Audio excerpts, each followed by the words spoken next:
Good evening. Welcome to a special edition of the International Grapevine. This is your host, Wallingford Lee. Tonight on the International Grapevine, we're going to have the opportunity to take a small look back at the civil rights movement. Not only looking back at it, the impact that Dr. King had as the main guy getting out, talking about the civil rights and looking for the rights of minorities in a whole and trying to bring this nation close together. And the fight that he had and all the things and the meetings that he had with President Johnson. But more importantly, we want to take a little bit of time to talk a little bit. I want to talk mostly about 66, 68, when that was before he was killed, where a lot of people who was not on board with him on why. I'm talking about certain amount of guys, strong guys, from the militant groups who didn't see his motives going forward as far as they're concerned. Again, I felt that Dr. King did so much for minorities and for the nation itself, and probably didn't get a lot of credit as he was due at that time. So tonight in the Grapevine, we want to go back and forth a little bit to have a feel for what all of this meant for all of us, whether we're black or white. And what better person to be on our program tonight but our dear brother Hank Williams, who happened to be a lecturer at African Studies in Lehman College. Brother Hank, welcome to our program. Even though we face the difficulties of today and tomorrow, I still have a dream. Yeah. It is a dream deeply rooted in the American dream. I have a dream that one day this nation will rise up and live out the true meaning of its creed. We hold these truths to be self-evident, that all men are created equal.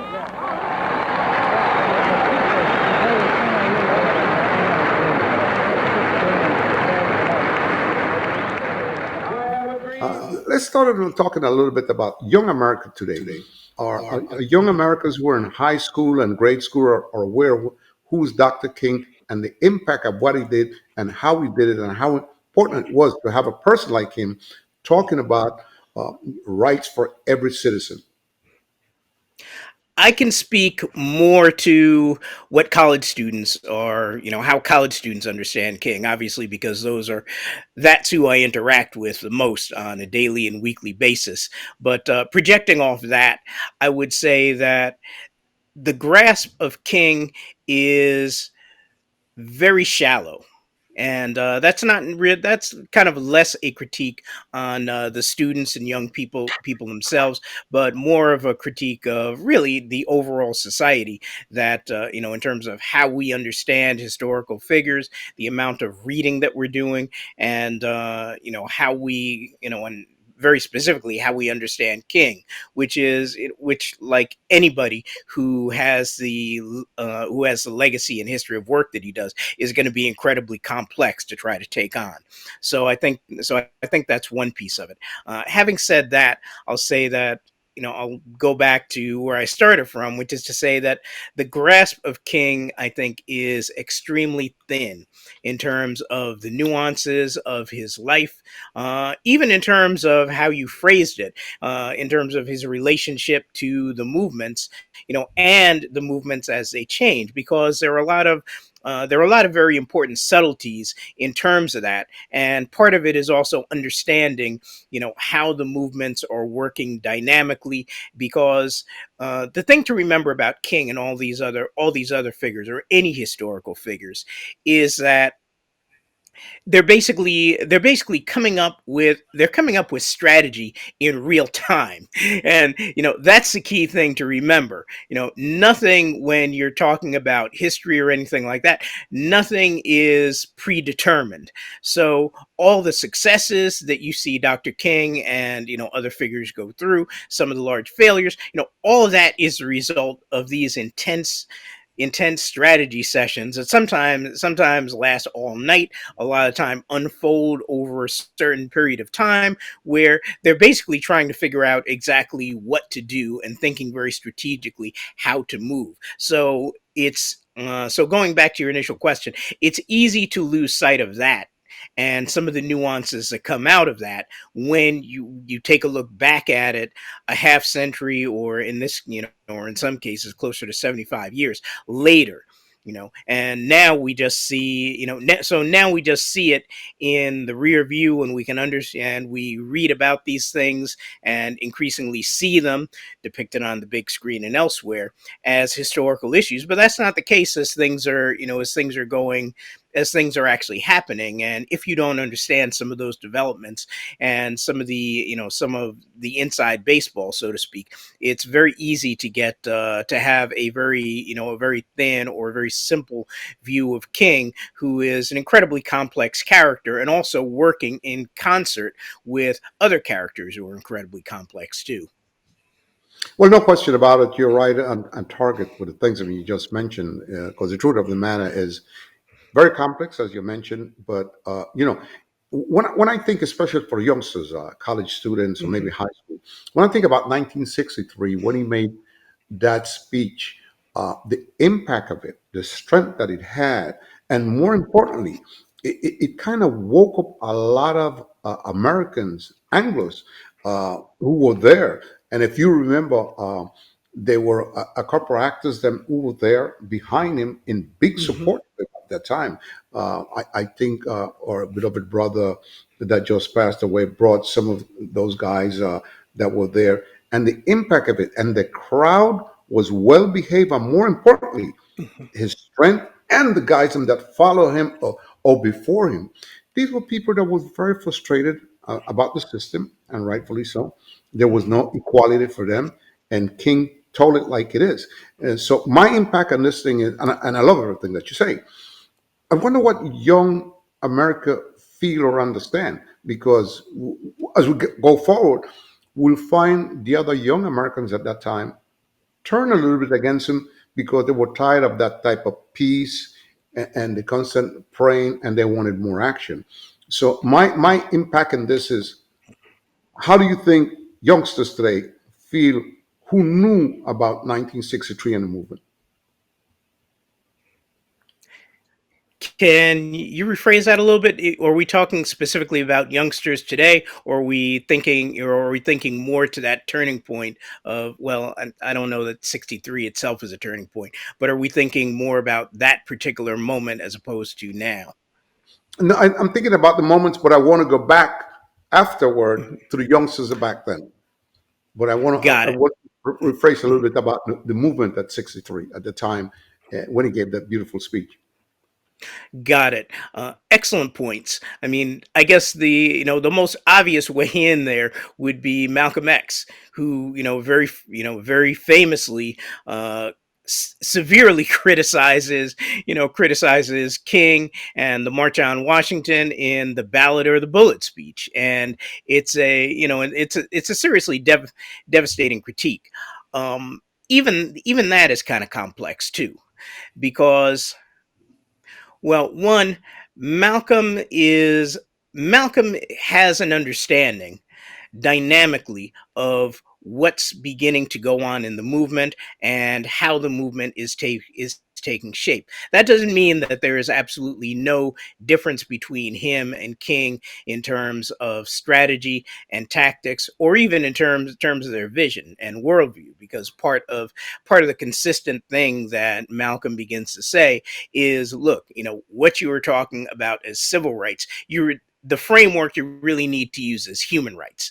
So you can't get too caught up in terms of what's going on in this country, even though that's important. You really need to think of yourself as part of the larger world and the world dynamics, and increasingly bring your complaints there, which interestingly is, sort of an update of what Garvey says. Garvey's basic, and that is the Honorable Marcus Mosiah Garvey. Garvey's basic point is that the black folk in the U.S. essentially have a mass problem, because if you multiply your amount of political, cultural, and economic power times the amount of African people in the United States, as opposed to the amount of African people in the world, you get two much different numbers. And that's where Malcolm is going. And that's part of what his critique is coming out of. But I think to bring it right back to the specific question in terms of what King and the people around him are doing there, because I don't want to too much put this onto King. Strategically, that is what gets us some of the civil rights legislation in the 1960s, which Malcolm understands that, and folks at the time understand that. And when you're thinking about it, the thing you have to remember, and this I think is the thing that's very difficult for the younger generation here to grasp, and actually I would say even some people of my generation who are just really coming in just past that, but it's really difficult to grasp exactly how bad things are in the South. I mean, you are literally talking an apartheid type system. So the big focus, when in at least that first part of the civil rights movement, about that first decade, is literally just breaking down apartheid in the South. And after that's done, that's where you begin to get to see some of the splits that I think you're alluding to, in terms of, okay, yeah, we've done that, but there's still all these intractable problems in the North, which very soon you will see exploding in a series of urban rebellions, called riots by the mainstream media, that last the last half decade, that are basically generated out of, well, one, usually an episode of police violence against the community, but two, these long standing grievances that people in the inner cities who've come up as part of the Great Migration have, in terms of there being there being very serious problems in terms of getting political, economic, and cultural self-determination inside the inner cities. And so those are the things that begin to become much more to the fore in the latter part of the 1960s and in the South.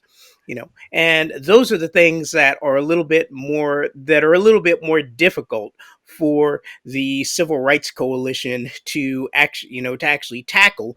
And I would say, in terms of how we see King contemporarily, and how part of the mainstream narrative goes, you see, those are the things that don't fit very easily into a nice positive presentation of American history, because you can't necessarily wipe those out, and you can't very simply wrap them into a narrative of continual forward progress, partially because a lot of those issues still haven't been resolved. And that's a fact. Well, you touched on a couple of great points about life. First of all, let's be clear that the civil rights movement, King was running that. On the other hand, you had Malcolm, who was a no nonsense guy Mhm, back then, and rightfully so, that mhm, saw a lot of junk going on, and he stood up. And at one point in one of his conversations, he said it should be an eye for an eye, and rightfully so. The mhm, amount of abuse and attack and and things that were done to minority, especially in the South and some part of the North, even though I don't think Malcolm and King worked together at that time. But I know for mhm, a fact that Malcolm brought up some tremendous issues of the behavior of America against minority, especially the black family in general. And a lot of people in the newspapers mhm, and TV did not understood him.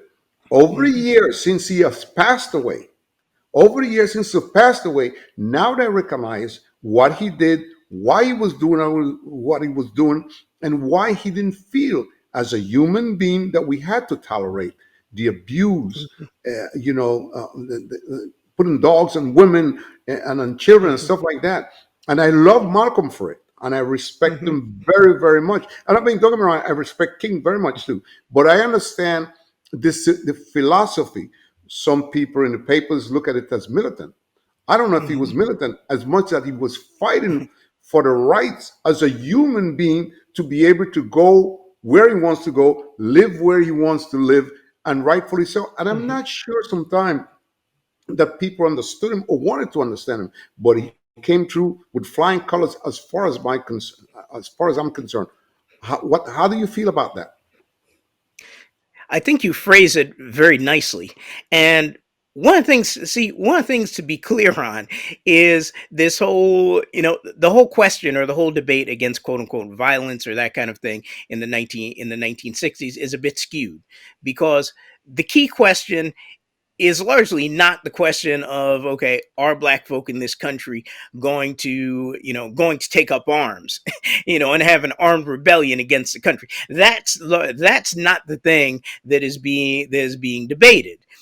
Basically what is being debated is how far are we actually going to go in terms of defending black communities, in terms of defending the rights of black people, in terms of defending black women, defending black children, making sure that black people on their jobs or in school or wherever they're going, or wherever they happen to be, can simply just have some basic levels of safety. And that's the basic debate. So the so the re it's so a lot of it, as I said, is kind of framed by some of the mainstream narratives that honestly come right out of the segregationists, where really what they're basically talking about is, okay, if the night riders come and roll on the black community, are we actually going to take up guns and defend ourselves?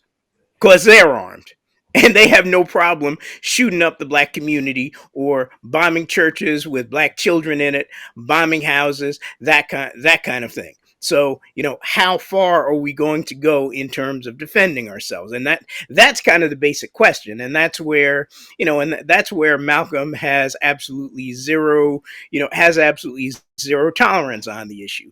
And he was very clear. He is not saying to go out and attack anybody, but he is saying that, look, if you're not able to defend black children, black communities, black women, black people wherever they are, then you might as well give it up, because you're not even worth calling yourself a community. And that's really kind of the key. That's really kind of the crux of the point there. Well, one of the most important things, as you brought up all these type of things, I'll never forget the time that he was arrested with a couple of other priests and stuff like that in jail. Mhm. And while he did a good job and stuff like that, he didn't want to sit still. He didn't want to sit still and tolerate the garbage. And I remember he wrote a very powerful letter, why I could not wait. When he sat Yes. back and talked to them and he mentioned them, do you think it's cool to see my children? Very good, right there. Seeing my children them with policemen putting dogs in them and the fire hose and stuff like that. And these other priests were saying, look, you've gone very far. You've accomplished a lot. And Malcolm says, yes, you're right. But why do I have to tolerate the violence? Why do I have to tolerate the madness that goes on down south with lunatics like Bull Connors Hmm. and the other guys there? And his letter was very, very powerful. I wonder, do our youngsters know or aware of these type of things with the letter of him? I read that letter probably about 30 times and was very impressed the way how King came across, because many a time we as black folks look at him like, well, very religious and probably weak, Hmm. and he wasn't weak. But that letter struck me in the head and the heart big time. What was your feeling in general when you found out about a letter of that magnitude? Oh, there are several things in King's writings that are really just essential reading. And I think that's also one of the tragedies about King, which is that we don't actually we have kind of a surface view of his speeches, but we don't actually read his writing. And King is actually very prolific as a writer, which isn't surprising, because the man has an earned doctorate in divinity, and is an ordained minister. And so he's actually an intellectual, in addition to being an incredible activist and movement organizer. He's an intellectual at the highest level. So there are actually several essays in his you know in his collections of writings. I mean, in addition to the book that I just showed, Why We Can't Wait, but Letter to Birmingham Jail, which is actually fairly widely read, and I would almost say is probably close to becoming canonical in terms of being taught and being part of, actually even just being part of basic English programs, because it's an incredible, it's an incredible example of rhetoric, meaning persuasive argument, which, again, he goes back to in Why We Can't Wait. But the basic question, and that's the thing that I think is easy to forget about King, is he's always arguing, look, there, everybody's telling us go slow. And King is like, no, we need to, we need to be pushing much further, much faster. We need to have a plan of action that we're following through, and we need to be, very seriously and concretely dealing with the issues on the ground. And part of what happens is that the conditions are constantly moving, and King is moving and reacting with them. And I guess to go back to one of your earlier questions, part of what happens is that, at a certain point, because you have to realize that King is in the movement from 1955 until he's assassinated in 1968. So Right. about halfway through that, in the time period you're talking about, like 1963, 64, 65, 66, you have this young generation, primarily through the SNCC organization, Student Nonviolent Coordinating Right. Committee, who have actually gone through several years of, very dedicated field work in the South, and are beginning to emerge as, these very seasoned, mature activists themselves, even though they're relatively young in age. And so they're going to start to be the ones, in addition to Malcolm and some of the groups up north, who are actually beginning to say, listen, we need to go even further than where King and some of the other more established leaders are going. Because the other piece is going back to the strategic thing. King is very constantly trying to King is one piece of the puzzle. So he's very constantly trying to hold this civil rights coalition together. And by that, I mean the various groups that are working together. King is part of SCLC, Southern Christian Leadership Conference. You have SNCC that I just talked about, Yes. emerging after a couple of years. You have CORE. You have, at least in the early parts of it, the NAACP, National Urban League, and National Council of Negro Women. So there's so you have all these different ideological views that are able to come together and work on some of the key moments that we think about it. But behind the scenes, it is, there's a whole bunch of stuff going on in terms of trying to get people to coordinate and trying to manage the different agendas people have.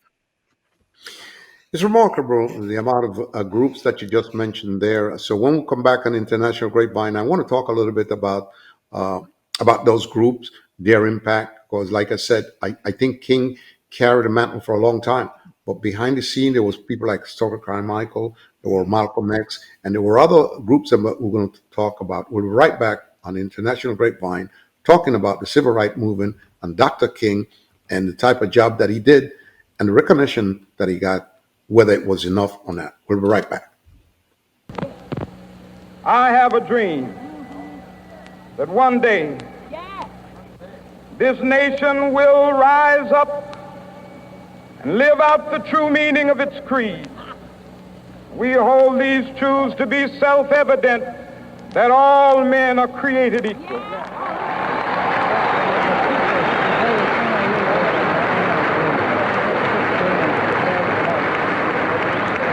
I have a dream that one day on the red hills of Georgia, the sons of former slaves and the sons of former slave owners will be able to sit down together at the table of brotherhood. I have a dream.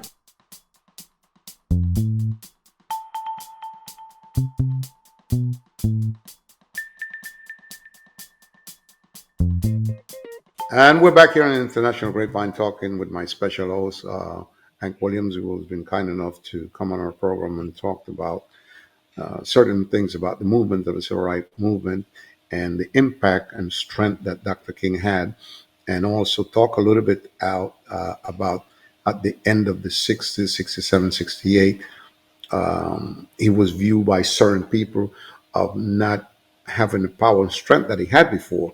That to me is debatable because he did so much for the movement and for everyone who took advantage of it. We also want to have the opportunity to talk a little about Soka Carmichael, H. Rock Brown, if time is allotted. These are guys that were on the scene and they will bring in their own strength to it and their own ideas, and rightfully so. These guys are more were tired of seeing the nonsense that go on.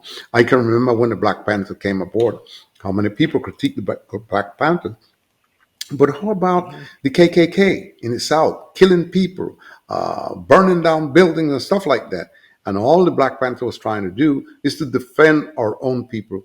But if time allotted, we'll get into that. Brother Hank, one of the things that I wanted to talk about that interests me, did the impatient behavior of militants or lack of progress encourage the growth of the black militants who wanted things to be done fast? Were they too hasty trying to get things fast, or you think they should have waited and calmed down?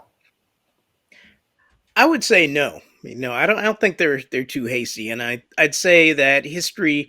I'd say that the history probably backs me up on it, because a lot of the time, what you find is that what you find is that if you there's sort of a time for deliberate action, and part of it is also realizing and conceptualizing that if there are two different questions you're going to ask.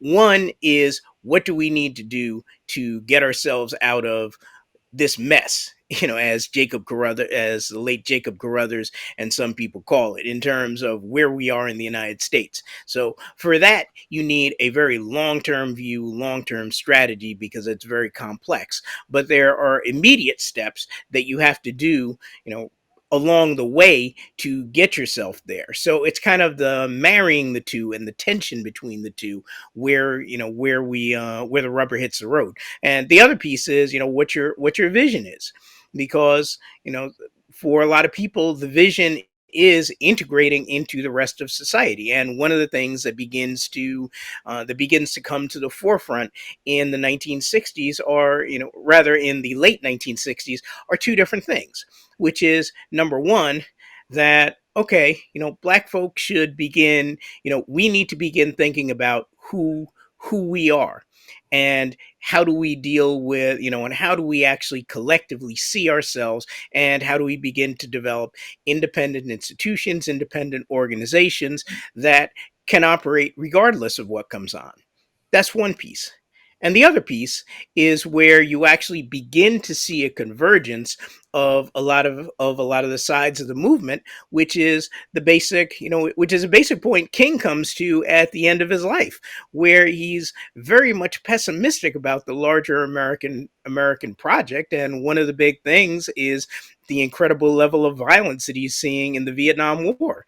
And in addition to being pushed, as you very rightly suggest, by a lot of people, other people around him in the movement who are much more who have moved much faster on that question. King sees it as a he's dealing with a very pragmatic thing, because a lot of people are telling him, look, just stay in your lane and work on the civil rights thing. So that's actually part of what slows him down from being much more strident about speaking out about that from the beginning. But in the end, I mean, King's basic moral compass will not let him rest easy with that, because to King, the basic thing is, our country is doing an incredible amount of violence over there, and the 2 to 5 million Vietnamese, Cambodians, and Laotians who have been killed by this, who will end up being killed in the war. After many of them, after King himself is assassinated, they're the ones paying the highest price.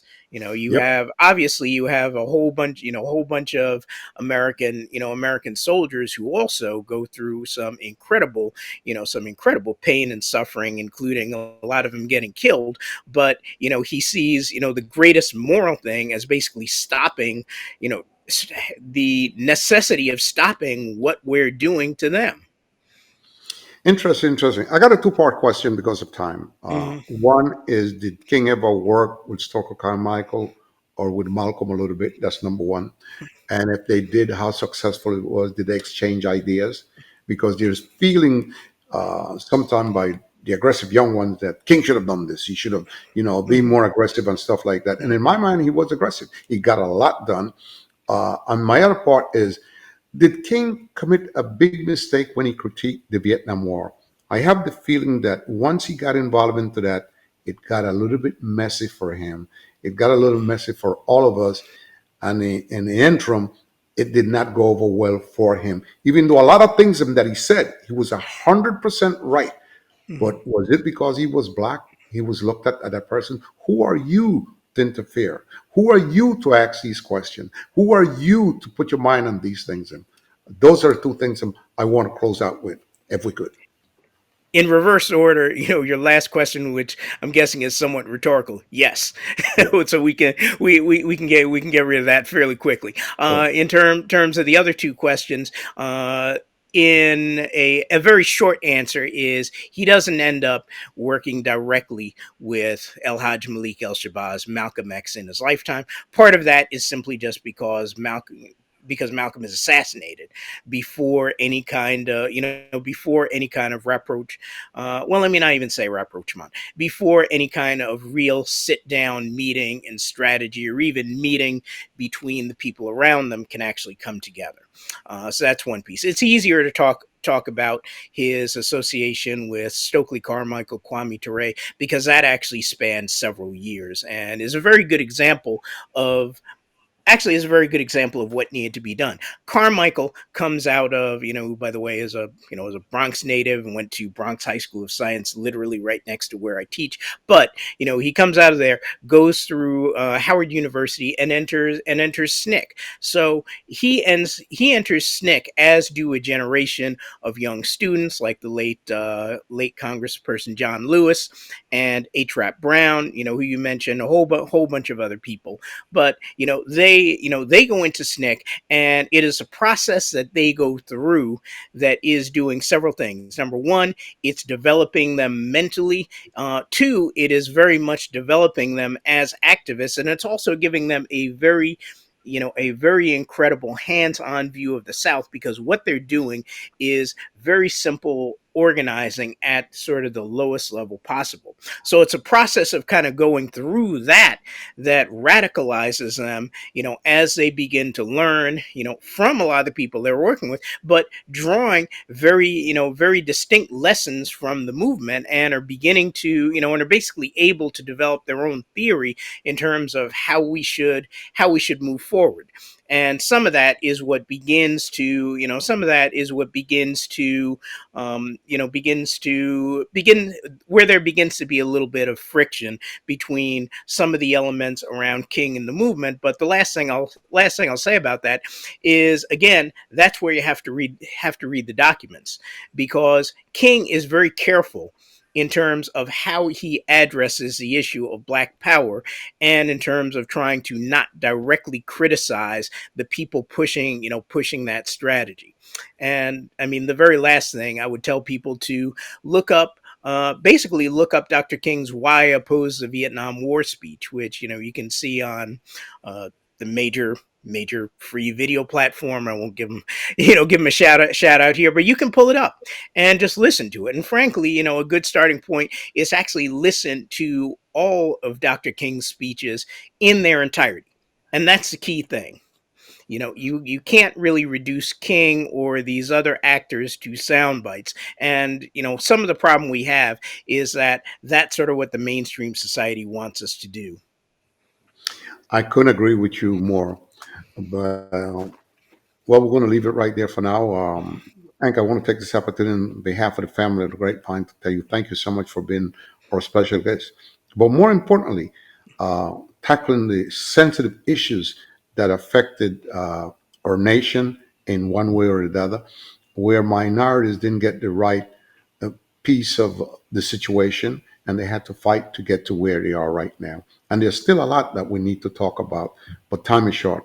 Again, I want to thank you and hope to have you back in a part two or three about these issues, especially the Stoker Carmichael, H. Rap Brown, and guys that were very strong that stood up to the stuff, even though they were pictured as warriors. And in reality, all they wanted to do was the right thing by each and every one of us. Again, thank you so much for being my special guest.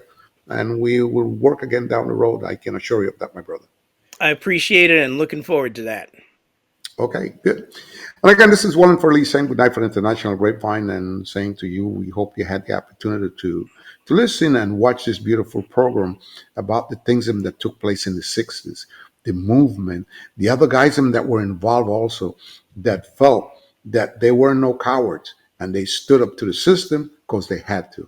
So we hope to see you next week at the same time in the same place. And again, thanks for watching our program. Good night.